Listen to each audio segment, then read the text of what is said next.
வாழ்க வையகம், வாழ்க வையகம், வாழ்க வளமுடன், வளர்க வேதாத்திரியம். குரு வாழ்க, குருவே துணை. சிந்தனை ஆற்றல் மிக்க அறிஞர் பெருமக்களே, ஆன்மீக நாட்டம் கொண்ட இருபால் மெய்யுணர்வாளர்களே, உங்கள் அனைவரையும் இந்த இனிய காலை பொழுதிலே வணங்குவதிலும் வாழ்க வளமுடன் என வாழ்த்துவதிலும் பெருமகிழ்ச்சி அடைகிறோம். நீங்களும் உங்கள் அன்பு குடும்பமும் மேலும் மேலும் சிறப்புற எல்லாம் வல்ல இறையருளையும் குருவர்களையும் வேண்டிக் கொள்கிறோம். அன்பானவர்களே, மன வள கலை யோக பயிற்சி, அந்த பயிற்சியில் ஈடுபடுவதற்காக நீங்களெல்லாம் இங்கே கூடியிருக்கிறீர்கள். எந்த ஒரு செயலில் ஈடுபடுவதற்கு முன்பாக அந்த செயலினுடைய நோக்கம் என்ன என்பதை தெரிந்து கொண்டு ஈடுபடும் போது தான் அந்த நோக்கம் நிறைவேறத்தக்க அளவில் மனதுக்கு ஒரு திருப்தி ஏற்படும், இல்லையா? அந்த வகையில் இப்போ முதல்ல நாம் எதுக்காக இங்கே வந்திருக்கோம், இந்த பயிற்சியினுடைய ஒரு நோக்கம் என்ன, இது நமக்கு எந்த அளவில் லாபம், எந்த ஒன்றிலையும் மனித மனம் லாபம் கருதித்தானே போகுது. என்னுடைய பயன்பாடுகள் என்ன, நாங்கள் பெற்றது என்ன, நீங்கள் பெற இருப்பது என்ன என்ற ஒரு சிந்தனையை நாம் இப்பொழுது மேற்கொள்ள இருக்கோம். இதில் படிக்கவே இல்லை, நான் பள்ளிக்கூடமே போனதில்லை அப்படின்றவங்க இருந்தால் கையை உயர்த்துங்க கொஞ்சம். அவங்க தான் மிக உயர்ந்தவர்கள். 1 2 வெரி குட். 3 மகரிஷி சொல்லுவாங்க, எழுதாத ஸ்லேட்டு மாதிரி இந்த படிக்காதவர்கள் மிக நல்லவர்கள். இப்போ நம்மளாம் படித்தவங்களாம் கெட்டவங்களா? அப்படி இல்லை. ஏன்னா அவங்க ஏற்கனவே சில விஷயங்களை நாம் படிச்சுட்டு அந்த ஸ்லேட்டில் எழுதியிருக்கிறத அழிச்சிட்டா தான் அப்புறம் புதுசாக எழுதுறது தெரியும். இப்போ அவங்க ஒன்றும் தெரியாமல் எந்த படிப்புகளும் எதை பற்றி அறிந்து கொள்ளாமல் இருக்கும்போது பிளைனாக புது ஸ்லேட்டு மாதிரி இருக்காங்க. அவங்களுக்கு கச்சுன்னு பதியுமாமா எது சொன்னாலும். அதனால் மகரிஷி படிக்காதவர்கள் மிக நல்லவர்கள்னு எத்தனையோ மகான்கள் சொன்னாலும் கூட மகரிஷி சொல்லுவாங்க, எழுதாத கரும்பலகை மாதிரி அவங்க நல்லா அவங்களுக்கு அந்த தத்துவம் புரியும் அப்படிம்பார். அன்பானவர்களே, பிறந்துட்டோம், எல்லாரும் வாழ்ந்தே ஆகணும். எது வரைக்கும்?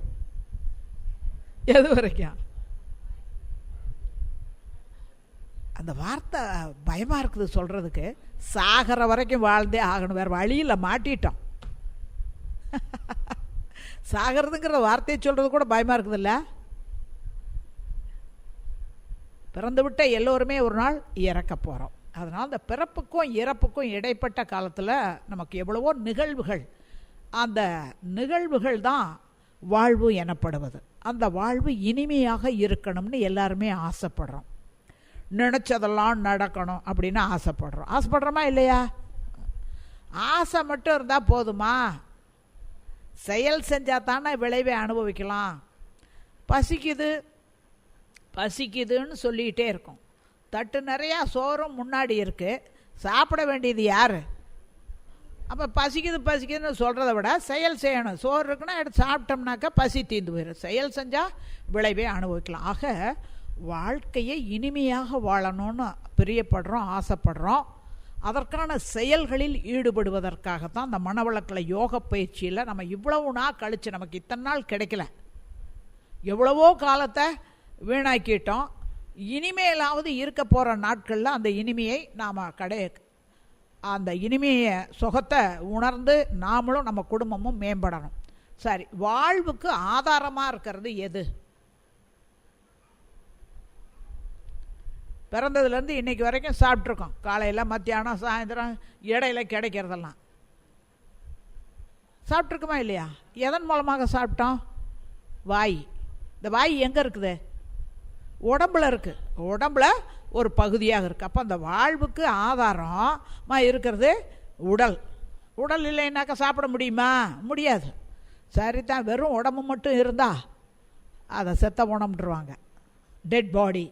அந்த உடலுக்குள்ளே மிக முக்கியமான ஒரு பொருள் வேணுமே, என்னது? உயிர். உயிர் இல்லைன்னா பிரயோஜனம் இல்லை. சரி தான், உடலும் உயிரும் இருக்குது. ஒரு ஆள் வயசானவர் ஆஸ்பத்திரியில் கோமா ஸ்டேஜில் இழுத்துக்கிட்டே இருக்குது, கர்றன்னு. என்ன பிரயோஜனம்? மனம் என்பது இருக்கணும். ஆக நம்முடைய வாழ்வுக்கு ஆதாரமாக இருக்கக்கூடியது 1 உடல், 2 உயிர், 3 மனம், இந்த மூன்றை பற்றி அறிந்து கொண்டு வாழ்ந்தால் அந்த வாழ்வு இனிமையானதாக இருக்கும். இப்போ நிறைய பெண் மக்களாக இருக்கீங்க, மதியானம் குழம்பு வைக்கணும், காய்கறியெல்லாம் இருக்குது, எந்த காய் பொரியல் பண்ண வேணும், எந்த காய் புளிக்குழம்பு வைக்கணும், எந்த காய் சாம்பாரில் போடணும் அப்படிங்கிறது நமக்கு திட்டமாக தெரிஞ்சால் தான். சாம்பார் வைக்கிற காய் போய் புளிக்குழம்பாக வச்சுட்டோம் அப்படின்னம்னா வீட்டில் பிரச்சனையாகும் இல்லைங்களா? அப்போ எதை எப்படி செய்யணும் அதை விளங்கி கொண்டு அந்த செயலில் ஈடுபடுவதற்கு தான் உங்களுக்கு இந்த பயிற்சி முறைகளில் இங்கே கொண்டு வந்து உட்கார வச்சுருக்காங்க. அந்த வகையில் உடலுக்குரிய உடற்பயிற்சி தேவை.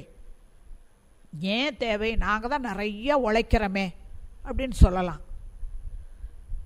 2 கையும் சேர்ந்தாப்புல எத்தனை வேலை செஞ்சுருக்குறோம்.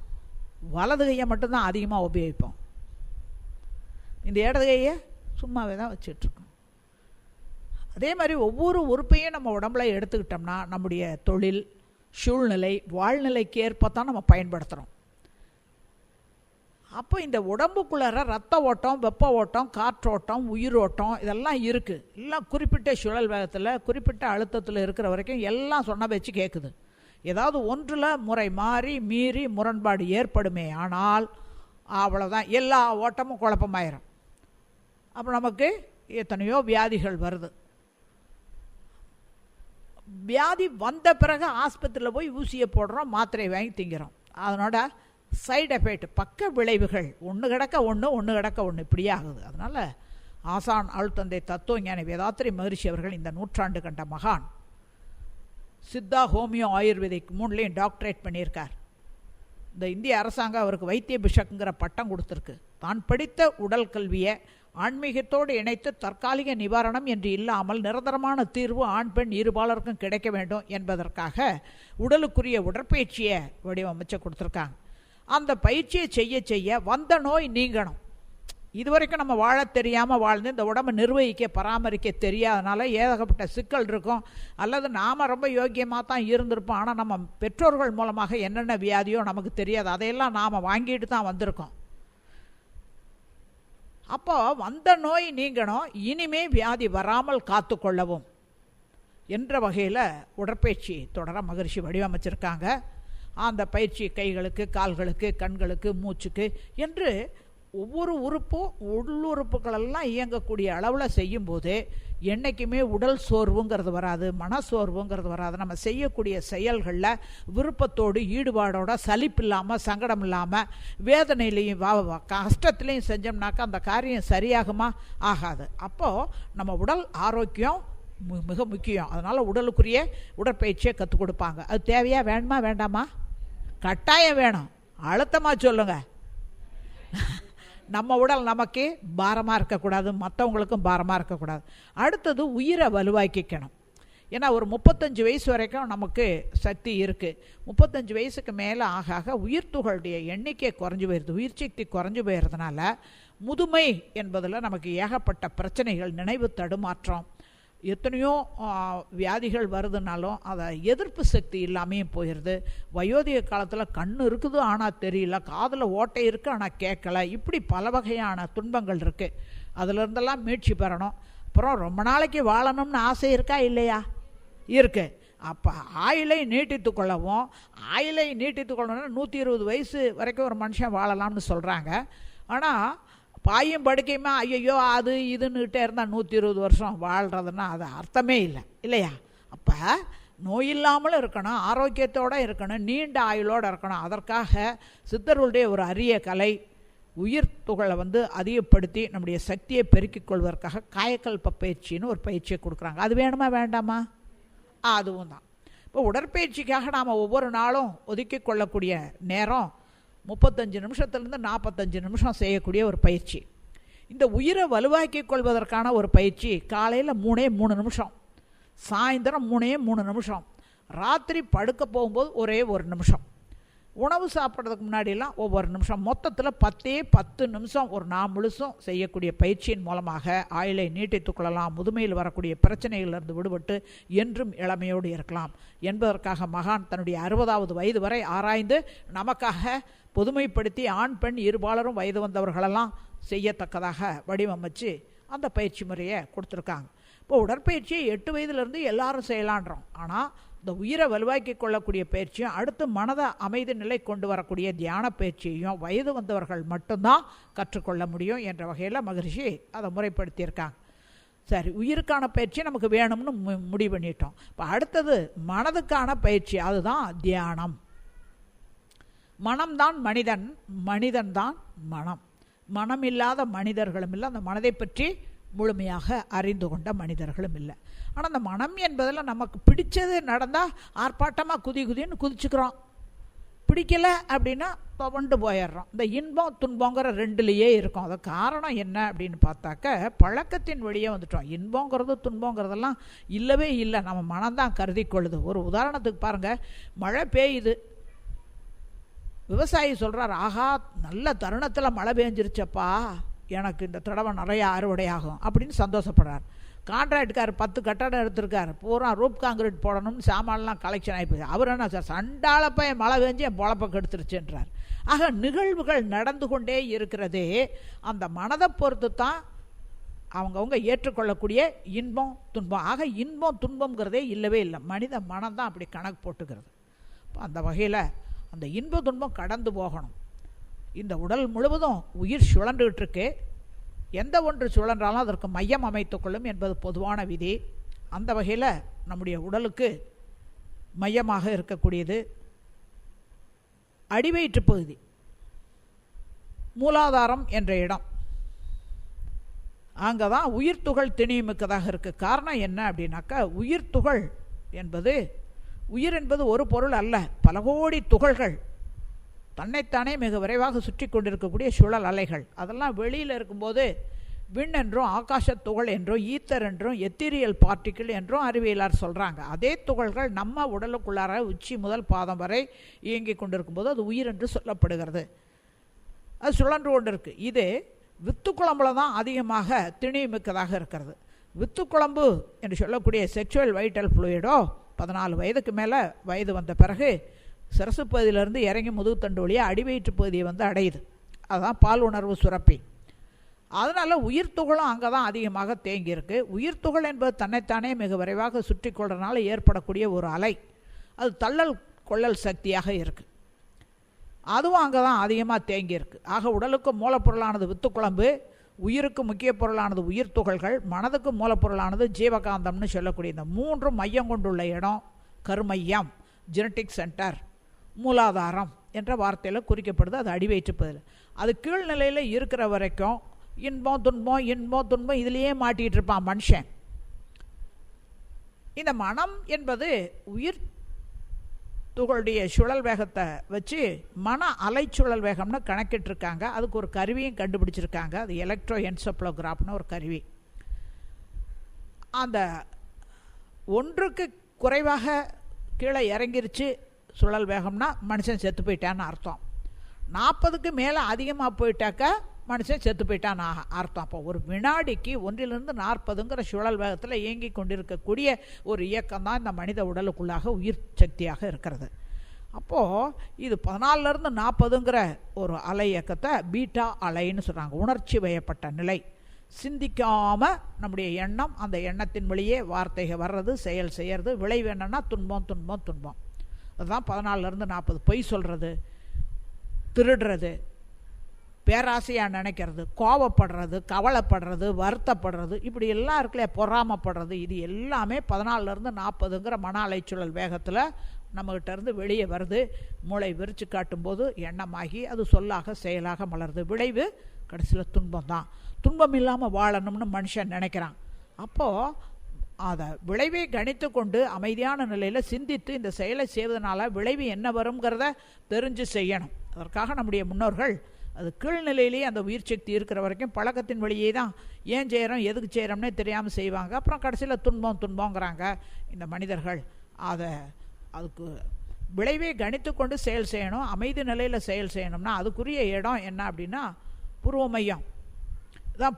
இந்துக்கள் பொட்டு வச்சாங்க, சந்தனம் பூசினாங்க, விபூதி கீர்த்து வச்சுக்கிட்டாங்க. அதே மாதிரி கிறிஸ்தவர்கள் ஞானஸ்நானம் கொடுத்து சிலுவையை போட்டாங்க. முஸ்லீம்கள் வஜ்ராசனத்தில் உட்காந்து தொழுகை பண்ணி இந்த இடத்துல ஒரு கருப்பை அடையாளத்தை பண்ணாங்க. அவ்வளோதான். ஆக அங்கே உள்ள பிட்யூட்ரி சுரப்பிங்கிற ஒரு சுரப்பி, அது அந்த உடலில் இருக்கக்கூடிய நாளமில்லா சுரப்பி அத்தனை தன்னோட கண்ட்ரோலில் வச்சுட்டு இருக்கக்கூடியது மாஸ்டர் கிளாண்டு. அந்த சுரப்பி ஒரு 10 விதமான சுரப்பு நீர்களை சுரக்கக்கூடியது. உடலில் இருக்கக்கூடிய இதர நாளமில்லா சுரப்பிகள் எந்த ஒன்றும் ஏதோ காரணத்தினால அது செயல்பட முடியாமல் சுணங்கி போயிடுச்சுன்னா உடனே தான் இயங்கி அந்த செயலை செய்யக்கூடிய திறனுடையது. இந்த விளக்கமெல்லாம் தெரியாமல் நாங்கள் கிறிஸ்தவர்கள், நாங்கள் இந்துக்கள், நாங்கள் முஸ்லீம்கள், நாங்கள் புத்தர்கள், அது இதுன்னு எல்லாம் சொல்கிறாங்களே அல்லாமல் விளைவை கணித்து கொண்டு செயல் செஞ்சு வாழ்க்கையை இனிமையாக அமைத்து கொள்ளணும். வாழ்வின் நோக்கமே இனிமையாக வாழ்கிறதான். அது தெரியாதுடைய விளைவு தான். அதனால் நம்முடைய முன்னோர்களாக இருந்தவர்களெல்லாம் புருவ மையத்துக்கு அந்த உயிர் சக்தியை கொண்டு வருவதற்கு மூலாதாரங்கிற இடத்துலேருந்து ஒவ்வொரு நாளமில்லா சுரப்பிக்கும் ஒரு கடவுளர் உருவத்தை வச்சு அல்லது மந்திரங்களை சொல்லி சொல்லி உஷ்ணப்படுத்தி மேலே ஏற்றி இங்கே புருவ மையம் கொண்டு வரணும்னா குறைந்தது 12 ஆண்டுகள் ஆகுமா. குடும்பம் தொழில் எல்லாத்தையும் விட்டு போட்டு எங்கேயாவது காடில் போய் தான் இருக்க முடியும். அந்த மாதிரி உணர்ந்திருக்காங்க. ஏதோ கோடி பேர் வாழ்ந்துட்டு இருந்தாங்கன்னா ஒரு 4 பேர் 3 பேர் போய் காட்டில் போய் தன்னை அறியணும், உண்மையான இறைத்தன்மையை உணரணுங்கிற ஒரு எழுச்சி ஒவ்வொருத்தருக்குள்ளாரையும் ஏற்படும் போது குருமார்கள் பின்னாடி போயிட்டே இருந்திருக்காங்க. ஆனால் மகான் அருள்தந்தை மகரிஷி இல்லறம் அல்லது நல்லறம் அன்று நாம் குடும்பத்தில் வாழ்ந்துட்டுருக்கோம், கடமைகளை செய்யாமல் விட்டு போட்டு காட்டுக்கு ஓடி போய் அந்த இறைத்தன்மையை உணர்ந்து என்ன பிரயோஜனம், நம்ம வாழ்கிற வாழ்க்கையை சிறப்பாக வாழ்வதற்கு இந்த பயிற்சி முறைகள் உதவியாக இருக்கணும் என்று ஆராய்ந்து திருமூலருடைய ஒரு 4 வரி கவியை வச்சு 12 ஆண்டுகள்லாம் தேவையே இல்லை, உணர்ந்தவர்கள் உணராதவர்களுக்கு உணர்த்த முடியும் என்ற ஒரு கான்செப்டை வச்சு தான் நமக்கு எளிய முறை குண்டலினி யோக பயிற்சி என்ற பயிற்சியாக்கி மூலாதாரங்கிற இடத்துல இருக்கக்கூடிய அந்த சக்தியை தவ ஆற்றலின் மூலமாக முதுகுத்தண்டு வழியாக ஆசான்கள் மூலமாக புருவ மையத்தை கொண்டு வருவது, காந்தம் இரும்பை இழுக்கிற மாதிரி என்ற முறையில் கொண்டு வந்திருக்காங்க.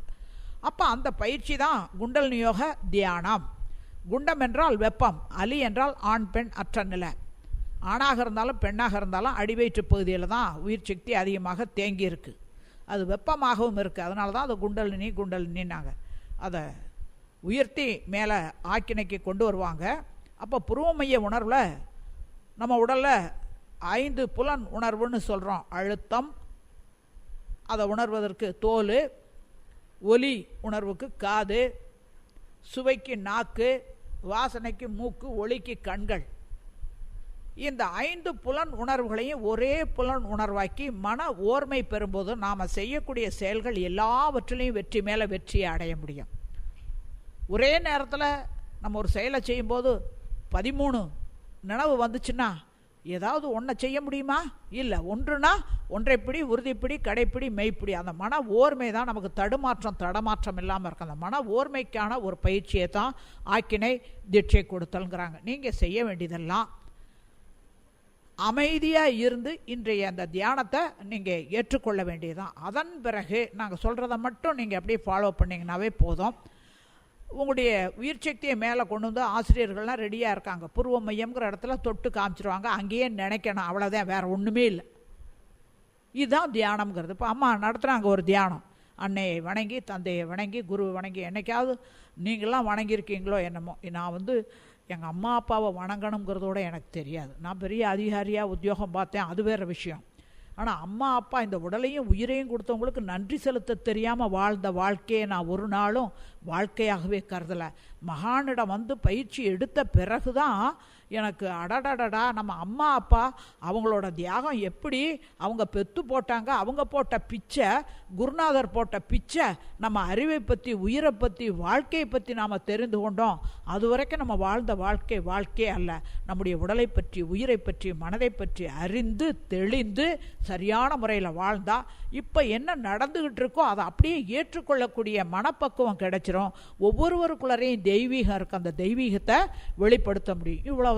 இதுதான் தியான பயிற்சியில் ஒரு 10 நிமிஷம் தான் செய்ய போகிறோம். ஆக உடலுக்குரிய பயிற்சிக்கு ஒரு 40 நிமிஷம், உயிரை வலுவாக்கிக்கிறதுக்கு ஒரு 10 நிமிஷம், ஒரு நாள் முழுசும். இந்த தியான பயிற்சிக்குன்னு காலையில் ஒரு 10 அல்லது 15 நிமிஷம், சாயந்தரம் ஒரு 10 அல்லது 15, ஆக மொத்தம் டோட்டலாக ஒரு நாளைக்கு ஒரே 1 மணி நேரம் செய்யக்கூடிய ஒரு பயிற்சி முறைகளின் மூலமாக மிச்சம் இருக்கக்கூடிய 23 மணி நேரமோ நமக்கு இனிமையாக இருக்கும். எந்த ஒரு செயலில் ஈடுபட்டாலும் தடமாற்றம் இல்லாமல் விருப்பத்தோடு விளங்கி கொண்டு எல்லாரும் மெச்சக்கூடிய அளவில் மற்றவர்களுக்கு நம்ம மாடலாகவும் ஒரு முன்னோடியாகவும் விளங்கக்கூடிய ஒரு திறனெல்லாம் இருக்குது. நமக்குள்ளார எவ்வளவோ அது அற்புதமான ஆற்றலும் அறிவும் ஒடுங்கி இருந்தாலும் கூட அதெல்லாம் நம்ம தெரியாமையே நம்மக்கிட்ட அந்த குறை இருக்குது, இந்த குறை இருக்குது, எனக்கு அது இல்லை, இது இல்லை, அவங்கக்கிட்ட அது இருக்குது, ஏன்ட்ட இது இல்லை, இப்படியே நினைக்கிறமே இல்லாமல் நமக்குள்ளார தெய்வீக ஆற்றல் இருக்குங்கிறதவே நம்ம மறந்துட்டோம். பக்த பிரகலாதன் கதைன்னு ஒரு கதை கேள்விப்பட்டிருக்கீங்களா? இரணிய கசிபுன்றவருடைய மகன் அந்த பிரகலாதன்ற பையன். அந்த குழந்தை அம்மா வயிற்றுக்குள்ளார இருக்கும்போதே நாரதர் என்பவர் இறைவனுடைய அவதாரங்களை பற்றி கதைகளாக சொல்லிக்கிட்டே இருக்கார். அத்தனையும் அந்த வயிற்றுக்குள்ளார இருந்த குழந்தை உள்வாங்கி கேட்டு குழந்தை பிறந்து வாய் பேச ஆரம்பித்த உடனேயே ஓம் நமோ நாராயணாங்குது. அப்பாவுக்கு ஆத்திரமாக வருது, என்னோட எதிரி நாராயணன், எப்படி நீ நாராயணன் பேரை சொல்லலாம், சொல்லாதடா என்ன ஒன்றும் முடியல. கடைசியில் இந்த பையனை பாருங்கள், அந்த அசுர குணம்ங்கிறது எப்படி வெளிப்படுது பாருங்க. தன்னுடைய பெத்த பிள்ளையே தானே கொலை பண்ணுறதுக்கு முயற்சி பண்ணுறான். அவன் எவ்வளவு பெரிய மன்னனாக இருக்கட்டும், அசுரனாக இருக்கட்டும், அத்தனை சக்திகளும் உடையவன் தன்னுடைய பெத்த பிள்ளைய கொலை பண்ணுறான் அப்படின்னாக்கா எவ்வளவு மோசமான அந்த அசுர குணம். ஒவ்வொருத்தட்டையும் அசுர குணம் இருக்குது, கதைகளில் சொல்லிட்டாங்க. எப்பையெல்லாம் நம்ம பிறருக்கு தீங்கு செஞ்சுட்டு அவங்க வாயில் விழுந்து சபிக்கிறாங்களோ அப்பையெல்லாம் நம்மகிட்ட இருந்து அசுர குணம் வெளிப்பட்டுருக்குன்னு அர்த்தம். எப்பையெல்லாம் 4 பேருக்கு நம்ம நல்லது செஞ்சு 4 பேர் ஐயோ நீங்கள் நல்லா இருங்க, உங்கள் புள்ள ஊட்டி நல்லா இருக்கட்டும், 7 ஜென்மத்துக்கு நல்லா இருங்க அவங்களால தான் அப்படிங்கிற ஒரு புகழான வார்த்தைகளை கேட்குறோமோ அப்போ நம்மகிட்ட இருக்கக்கூடிய தேவகுணம் வெளிப்பட்டுருக்குன்னு அர்த்தம். அப்போ அந்த நரகாசுரன் இந்த ஆள் என்ன சொல்கிறான், இரணிய கசிப்பு தன்னோட மகனை கொண்டு போய் ஆனை காலில் விட்டு சாக வைக்க சொல்கிறான், கடலில் போட சொல்கிறான், என்னென்ன பண்ணாலும் அந்த பையனை கொல்லவே முடியல. அப்போது அரச சபையில் கொண்டு வந்து நிறுத்தி இருக்கும்போது அப்பா மகனை பார்த்து கேட்குறாரு, ஏண்டா உன்னோட கடவுள் எல்லா இடத்துலையும் நீக்கமர நிறைந்தவர்னு சொல்கிறையே? ஆமாம் அப்படின்றான் தைரியமாக உழுவுண்டு பையன். இந்த தூணில் இருக்கார் அப்படிங்கிறான். எங்கடா காட்டு. உடனே தூணை கதையை வச்சு உடைச்ச உடனே நரசிம்மாவதாரம் டங்கின்னு வந்துருச்சு. இதைத்தான் நம்ம சினிமாவிலையும் டிவிலையும் கதையிலையும் பார்த்துக்கிட்டே இருக்கோம். இப்படி தான் கடவுள் வருவாருன்னு நினைக்கிறோம். அதில் வெகு அற்புதமான ஒரு தத்துவத்தை கொடுத்துருக்காங்க. இறைசக்திங்கிறது மனிதனால் செய்ய முடியாதெல்லாம் செய்யக்கூடிய ஒரு மாபெரும் ஆற்றல், மதிப்பு மிக்கது, சிறப்பானது, உயர்வானது, அதற்கு ஈடு இணை இல்லை. அப்படியெல்லாம் நம்ம முன்னோர்கள் சொல்லியிருக்காங்க. நாமளும் ஆமாமான்னு மண்டையாட்டிகிட்டு இருக்கோம். என்னடா அது தூணுலையும் தூசிலையும் துரும்புலையும் அந்த இறைசக்தி இருக்குன்னா என்னிலே இருக்காதான்னு நம்ம ஒரு நாள் நினச்சி பார்த்ததே இல்லை. அந்த பக்த பிரகலாதன் கதையே என்னன்னா ஒவ்வொருவருக்குள்ளாரையும் தெய்வீகம் இருக்குங்கிறத எடுத்து காட்டுறதுக்கு தான். நாம் நரசிம்மாவதாரம் மாதிரி டங்கின்னு வந்தாக்கா எனக்கு வீடு வேணும், வாசல் வேணும், 4 கார் வேணும், அந்த வீட்டுக்காரன் வச்சுருக்கேன், இந்த வீட்டுக்காரன் எனக்கு அது வேணும் இது வேணும்னு கேட்கலாம்னு அப்படித்தான் எதிர்பார்க்குறமே இல்லாமல் நம்ம செயல் செஞ்சால் விளைவை அனுபவிக்கலாம். அந்த செயல்களுக்கு ஒரு மூலமாக இருக்கக்கூடியது உடல், உயிர், மனம். இந்த 3ஐயும் முறைப்படுத்தி ஒழுங்குபடுத்திக்கிட்டோம்னா வாழ்க்கை வெற்றிகரமாக இனிமையாக அமையும் என்று கூறி இந்த விளக்கங்களை நாம் இந்த அளவில் நிறைவு செய்து கொண்டு இப்போது நீங்கள் எல்லாம் தியான பயிற்சி எடுத்துக்க போகிறீங்க. இப்போ நீங்கள் எல்லாரும் தவச்செல்வர் தவச்செல்விகள். இந்த உயிர் என்பதை கண்ணால் பார்க்க முடியாது, கலர் டிசைன் கிடையாது, ஆனால் உணரலாம். அந்த உணர்வை தான் பூர்வ மையத்தில் நீங்கள் உணர்ந்தீங்க. இப்போ அந்த உயிர் சக்தி நம்முடைய உடல் முழுவதும் உச்சி முதல் பாதம் வரை சுழன்று கொண்டிருக்கு. அந்த குழந்தை வச்சுருக்கிற அம்மா தயவு செஞ்சு ஒவ்வொரு செஷன்லேயும் நீங்கள் கடைசியில் உட்காந்துக்கிட்டிங்கன்னா உங்கள் பிள்ளைகளையும் பார்த்துக்கலாம், மற்றவங்களுக்கு இடைஞ்சல் இல்லாமல் இருக்கும். இப்போ அந்த சக்தியை நாம் கொஞ்சம் உணர்ந்து பார்க்கலாம். இப்படி பார்த்தீங்க, இங்கே ஒரு அழுத்தமோ சுழற்சியோ சூடோ குறுகுறுப்போ ஏதோ ஒரு உணர்வு தெரிஞ்சது இல்லையா? மிட்டாய் கொடுத்தாங்க, சுவைச்சிங்க அந்த கல்கண்டு. அந்த இனிப்பு எப்படி இருக்கும்னு சொல்லுங்கன்னா உங்களால் சொல்ல முடியுமா? என்ன பண்ணுவோம்? நீங்களும் சாப்பிட்டு பாருங்க அப்படி தானே சொல்லுவோம். இது ஆத்மானுபவம்னு சொல்கிறது. இதை எடுத்து சொல்ல முடியாது. இப்போ கைகளை இப்படி வைங்க, முழங்கை கீழே முட்டாமல் கொஞ்சம் தூக்கி அப்படி பிடிங்க. முழங்கை கீழே இங்கே ஒட்டக்கூடாது, தனியாக அப்படி இருக்கணும். கை லூஸாக வச்சுக்கோங்க, ஒரு 1/2 அடி இடைவெளி. முழங்கை கீழே கையில் வைக்காதீங்கம்மா. என் கையை பாருங்கள் எப்படி இருக்குது, என் கை மாதிரி உங்கள் கை இருக்கணும். அவ்வளோதான். கண்களை மூடிக்கங்க. 2 உள்ளங்கைகளுக்கு இடையில் என்ன நடக்குதுன்னு கொஞ்ச நேரம் அங்கேயே நினச்சி பாருங்கள்.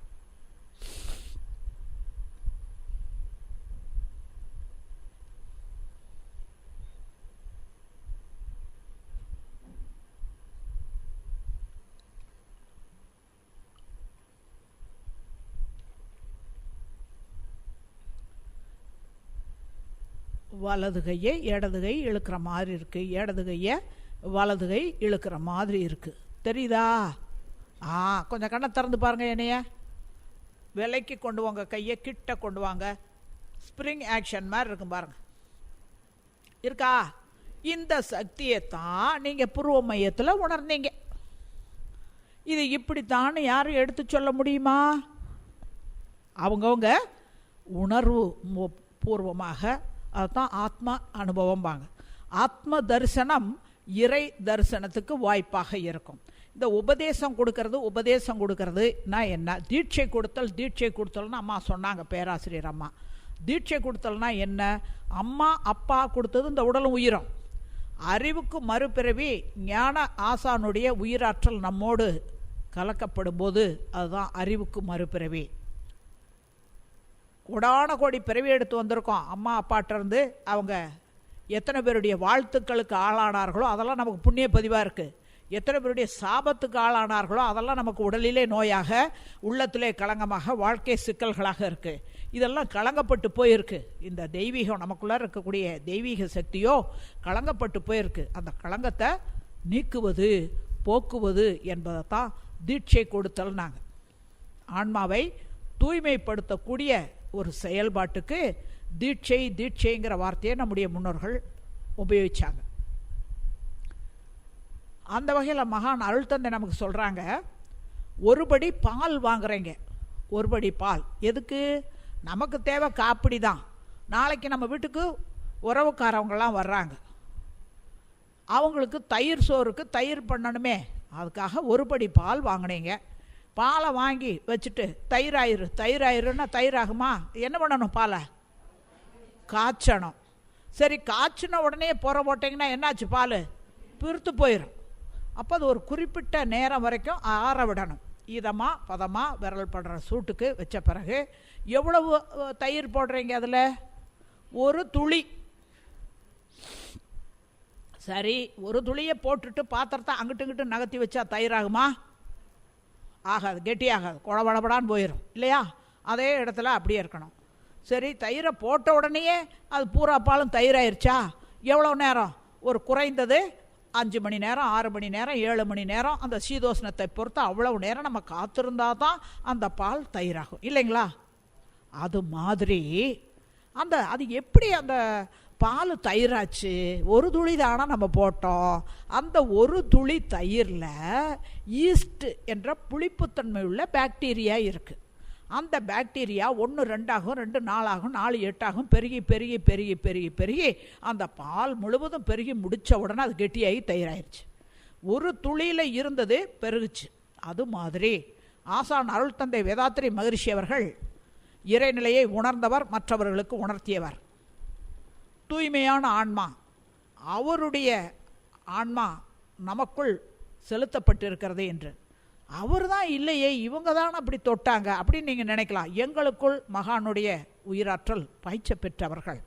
எனவே எங்கள் மூலமாக மகான் அருள் தந்தை மகரிஷினுடைய உயிராற்றல் உங்களுக்குள் செலுத்தப்பட்டு உங்களுடைய ஆன்ம களங்கங்களிலிருந்து உங்களை விடுவிக்கிறதுக்காக அந்த உபதேசம் கொடுக்கறது என்ற ஒரு பயிற்சியை மனதை அமைதி நிலைக்கு கொண்டு வருவதற்கான ஒரு பயிற்சி திட்டமாக்கி கொடுத்துருக்காங்க. தான் உபதேசம் கொடுக்கறது, தீட்சை கொடுக்கறது அப்படிங்கிறது. எத்தனையோ மகான்கள் இந்த நில உலகத்தில் வாழ்ந்து மறைந்திருந்தாலும் கூட இந்த நூற்றாண்டு கண்ட மகான் அருள் தந்தை வேதாத்திரி மகரிஷி அவர்கள் பாமரர்களின் தத்துவ ஞானி என்று அவரை சொல்லுவாங்க.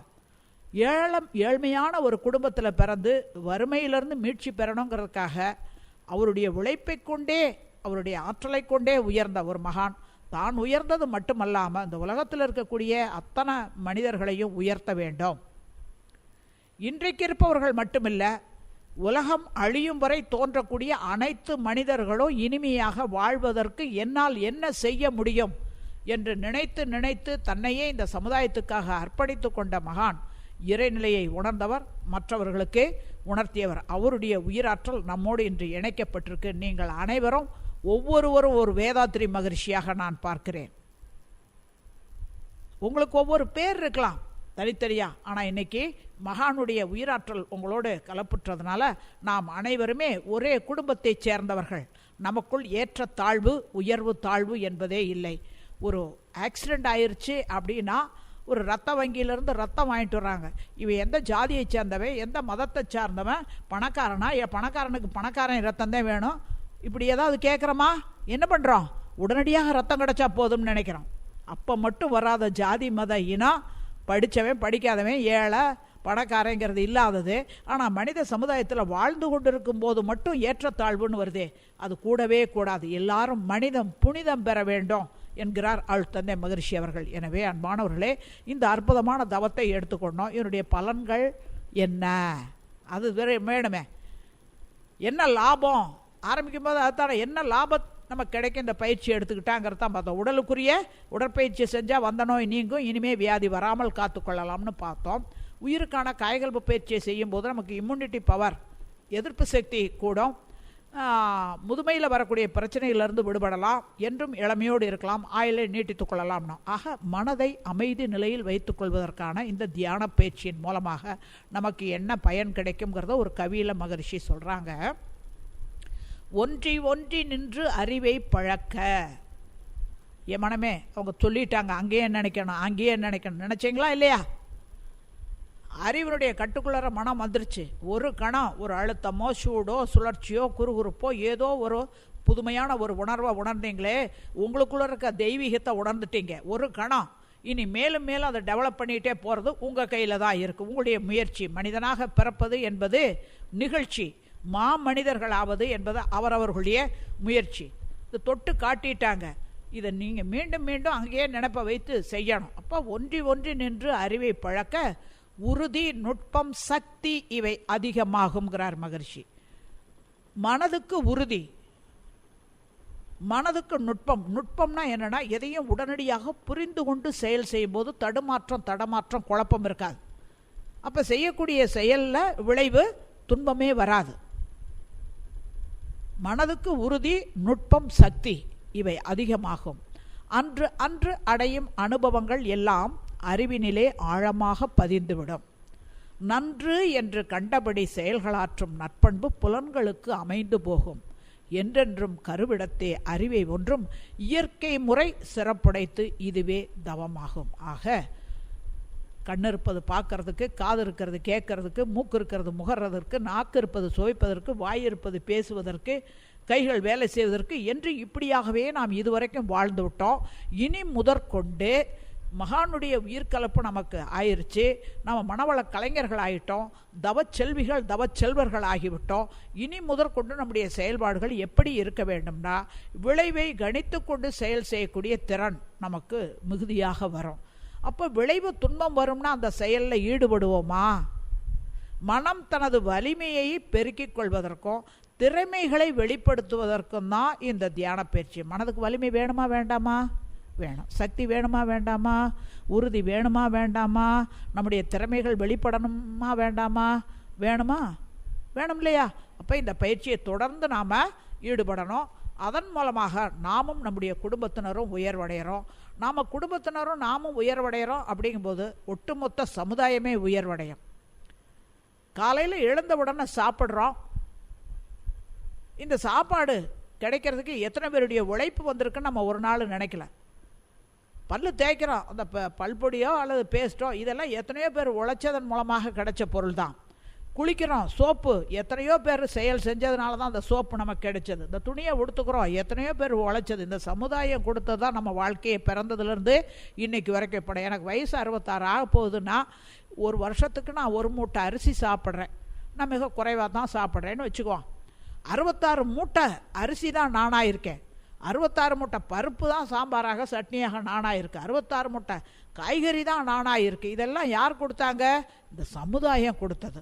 அப்போ எனக்கு வேண்டியது அடிப்படை தேவை. காலையிலையும் மதியமும் இரவும் பார்த்தீங்கன்னா பசிக்குது, உடலில் சக்தி குறையும் போதெல்லாம் உணவு தேவையாக இருக்குது. இந்த உணவு கொடுக்கறது இந்த சமுதாயம்.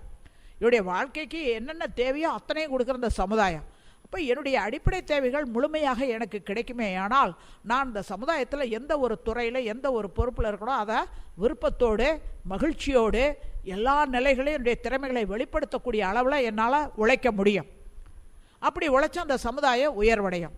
அப்போது சமுதாயம் வளமாக நலமாக இருக்கும். சமுதாயம் வளமாக நலமாக இருந்தால் தான் தனி மனிதருக்காகிய எனக்கு வேண்டிய சோறு, தண்ணி, உடை, வசிப்பிடம் எல்லாமே கிடைக்கும். ஆக ஒன்றை சார்ந்து ஒன்றாக இருக்குது. இதை மனித குலம் புரிந்து கொள்ள வேண்டும். நாமெல்லாம் மிருகங்கள் அல்ல.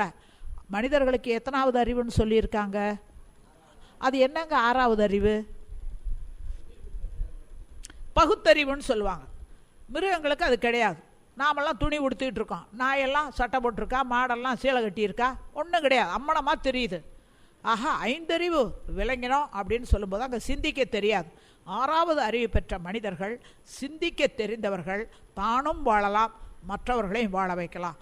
அதுதான் நம்மிலே இருக்கக்கூடிய தெய்வீக பண்புகளை வெளிப்படுத்தும். அப்படி தெய்வீக பண்புகளை வெளிப்படுத்தும் போது தான் நமக்கு வாழ்க்கை இனிமையானதாக இருக்கும். இல்லை என்றால் விரக்தி, வெறுப்பு, சலிப்பு, சங்கடம், ஏண்டா பிறந்தோம், செத்து போயிட்டா, தேவலை, இப்படி தான் வரும். அதனால் நம்ம கொண்டு வந்த வினையோ கோடான கோடி பிறவிகளில் அறிவை களங்கப்படுத்திட்டு தெய்வீகம்னு நமக்குள்ளார இருக்குங்கிறதே மறந்துட்டு வாழ்ந்துகிட்டு இருக்கோம். ஏதோ அந்த குறை, இந்த குறை, இந்த குறைன்னு. ஒரு தடவை அங்கே எவர்வின் டெக்ஸ்டைல்ஸ்னு ஒரு மில்லில் ஒர்க்கர்ஸ் பிள்ளைகளுக்கு பயிற்சி கொடுத்தேன். எல்லாம் 17-18 வயது பிள்ளைங்க. வறுமையில் எங்கள் அம்மா அப்பா கொண்டு வந்து 3 வருஷம் கான்ட்ராக்டில் எங்களை கொண்டாந்து விட்டுட்டாங்கன்னு கேன்னு அழுகுதுங்க அந்த பிள்ளைங்க. அந்த மாதிரி அப்போ அதுகளுக்கு பயிற்சி கொடுக்கும்போது ஒரு நாள் உடற்பயிற்சியில் கிட்னி மசாஜ்னு ஒன்று இருக்கும், உங்களுக்கு சொல்லித்தருவாங்க. அப்போ அந்த கிட்னி மசாஜ் இப்போ சொல்லித்தரதுக்கு முன்னாடி இந்த கிட்னியோட மதிப்பு தெரியுமா அவங்களுக்கு அப்படின்னு கேட்டேன். நான் யதார்த்தமாக கேட்டோன்னா ஒரு பிள்ளை எந்திரிச்சா, 5 லட்சம் ரூபா அப்படின்னா. என்னடா அது, கிட்னி மதிப்பு 5 லட்சமா, எனக்கே தெரியாது, நீ இப்படி சொல்கிற, எப்படி தெரிஞ்சுக்கிட்டு? இன்றைக்கி பேப்பரில் போட்டிருக்காங்க, யாருக்கோ கிட்னி ஃபெயிலியர் ஆகிருச்சான், யாராவது தானமாக கொடுத்தா 5 லட்சம் ரூபா கொடுக்குறோம்னா. எனக்கு பாயிண்ட்டு கிடச்சி போச்சு. எல்லாம் வறுமை இல்லாதவங்க, நாங்கள் ஏழைங்க, ஏழைப்பட்டவங்க, இப்படியே சொன்னையே. இறையாற்றல் உனக்குள்ளற 2 கிட்னியை கொடுத்துருக்கு. 2 கிட்னியினுடைய மதிப்பு என்ன? 10 லட்சம். கிட்னிக்கு 10 லட்சம் போட்டேன். இன்னும் இருதயம், நுரையீரல், பல்லு, கண், கை, கால், இவ்வளோ உறுப்புக்கும் ஒவ்வொன்றுக்கும் மதிப்போடு பல கோடி ரூபாய் சொந்தமுடைய நாம் இதை நாம் பயன்படுத்த தெரியல, நிர்வகிக்க தெரியல, பராமரிக்க தெரியல. அது காரணம் உடல் கெட்டு போனால் மனம் கெட்டு போயிடுது, மனம் கெட்டு போனால் உடல் கெட்டு போயிடுது. நமக்குள்ளே இருக்க தெய்வீகத்தை வெளிப்படுத்தணும்னாக்க அதற்கு இந்த பயிற்சிகளில் நாம் முறையாக ஈடுபட வேண்டும் என்று கூறி இந்த அளவில் இந்த சிந்தனைகளை நிறைவு செய்து நீங்களும் உங்கள் அன்பு குடும்பமும் உடல்நலம், நீளாயுள், நிறை செல்வம், உயர்ப்புகள், மெய்ஞானம் ஓங்கி வாழ்க என்று இறைநிலை இணைப்பிலிருந்து வாழ்த்தி நிறைவு செய்கிறேன். நன்றி, வணக்கம், வாழ்க வளமுடன். முறையான தியானம் அடுத்த செஷன்லேருந்து உங்களுக்கு சொல்லி தருவாங்க. இப்போ உபதேசம் தீட்சை மட்டும் கொடுத்துருக்கோம்.